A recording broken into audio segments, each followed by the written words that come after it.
Well, good morning. It is Monday, July 18th, and here's your Monday message. Galatians chapter 2 has a verse in it that says, "Carry one another's burdens, and by doing so you are fulfilling the law of Christ. Share one another's burdens, carry one another's burdens." And I think that's a struggle that we have in Christianity and among church members is this idea that I can't be too transparent or I can't tell everybody about my junk because I won't meet a certain standard. I won't look good. And so we put on our Sunday best and our stuffy suits and we conceal and we don't share one another's burdens and we don't openly talk about our struggles, maybe for fear of judgment, maybe because we have this idea that somehow it will make us less Christian.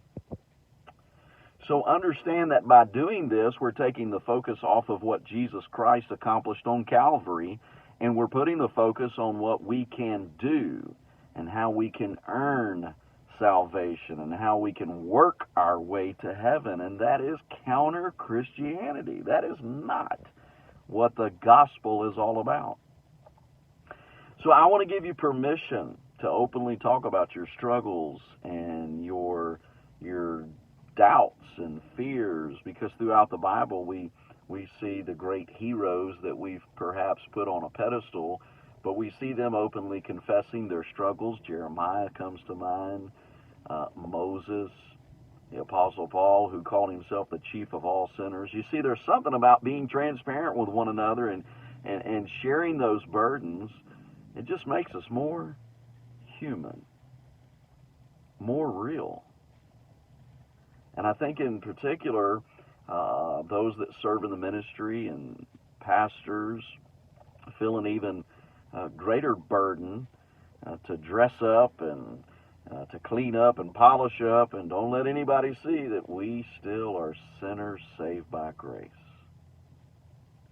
I'm just going to tell you that that's not me. I can't act like I have it all together, and I can't act like I have it all figured out. I still struggle on the daily. I still stumble and fall.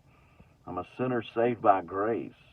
And listen, I understand the whole argument about holiness and being set apart. I can tell you a group of the Bible that definitely adhered to that principle, and they're called Pharisees. They really perfected the look of holiness and being set apart.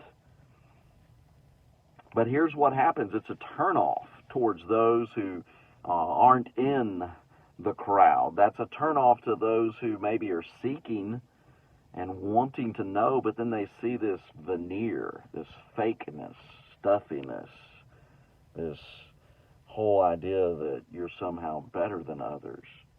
So listen, yes, the Bible talks about being set apart in holiness, but listen to me. Don't prop up or put on a pedestal holiness over humility. Holiness over humility is a turnoff. Humility is the example that Jesus Christ set for us and wants us to follow. So this week, don't be afraid to share your burden, to make it a part of your testimony, to talk about it, your struggles. People will respect that, and it'll draw them to know the Jesus that you know when they see that you're just a beggar trying to tell another beggar where he or she can find the bread. Stay faithful, stay focused. God bless.